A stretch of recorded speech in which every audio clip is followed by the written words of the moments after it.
My mother died in March. By April, my brother Kevin had contacted a real estate agent, accepted a cash offer on her house, and had not mentioned a single word of it to me. Kevin has always been the one who handles things, the oldest son who steps up, who makes decisions while everyone else is still processing.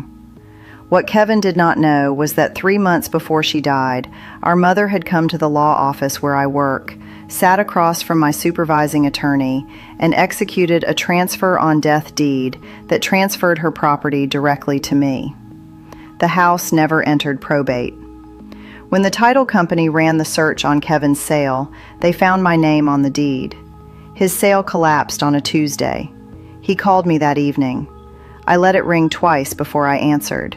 My mother, Ruth Walton, lived in the same house in Dayton for 41 years. A ranch-style brick home with a sycamore tree in the front yard she had planted the year my parents moved in.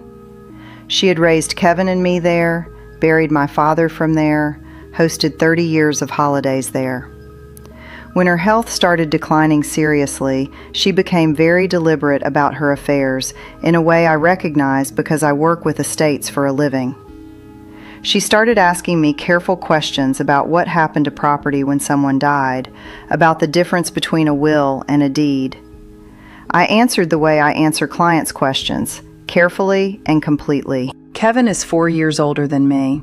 He sells commercial insurance in Columbus and has the confidence of a man who has never been wrong about anything he is currently doing, regardless of what the evidence suggests afterward. He managed my father's estate when Dad died 11 years ago, a process that took 3 years longer than it needed to. When it was over, my mother told me privately she had found the whole experience exhausting. I filed that away. Kevin filed it away as a success story. That is the gap between us in one sentence. My mother came to the office on a Thursday in December. She had called ahead to speak with Richard, my supervising attorney, rather than with me directly. She said she did not want me to feel like she was putting me in the middle of something.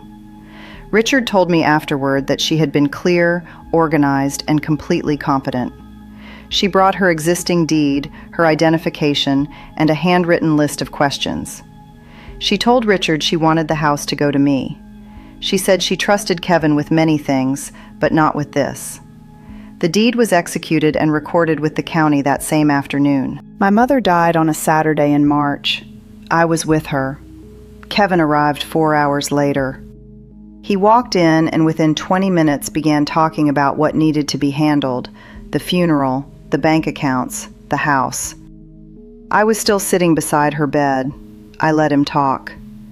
Kevin processes grief by generating to-do lists. Some items he can have. The house was not one of them. But I did not say that then. Kevin called me 3 weeks after the funeral to tell me he had listed the house. He said it as a matter of fact. He said he had gotten a cash offer and was moving forward. He asked if I wanted anything from inside the house before it was cleaned out. I said, "Kevin, who authorized the listing?" He said, "What do you mean? It's Mom's house." I said, "It was Mom's house." He said, "Right, so it goes through the estate." I said, "What estate? Did you open a probate case?" He said, "I was going to have the attorney handle that." I said, "What attorney?"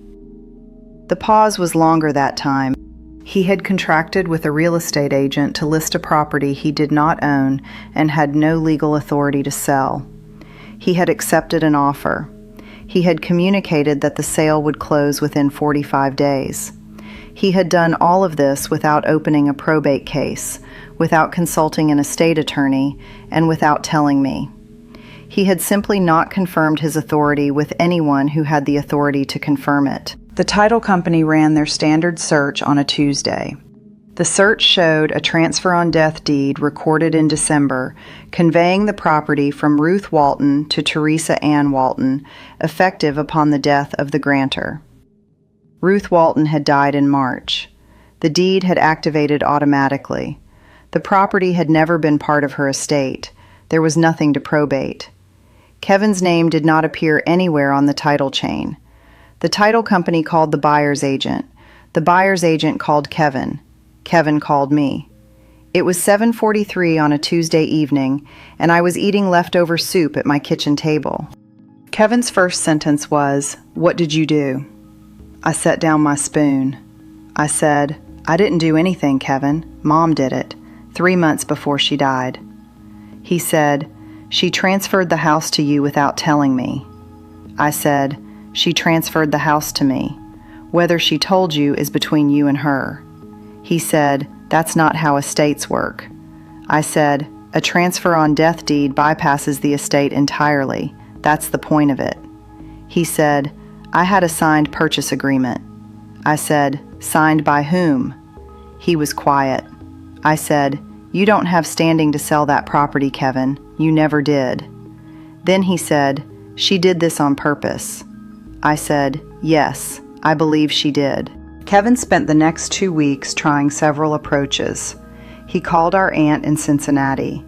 Our aunt called me, listened for 4 minutes, and said, "Honey, your mother chose you. That's the end of it." He consulted a personal injury attorney from his golf league who told him he had no viable claim. He sent me 2 long emails about how he had always been the responsible one. I read both carefully and responded to neither. He was not asking a question, he was expressing a feeling.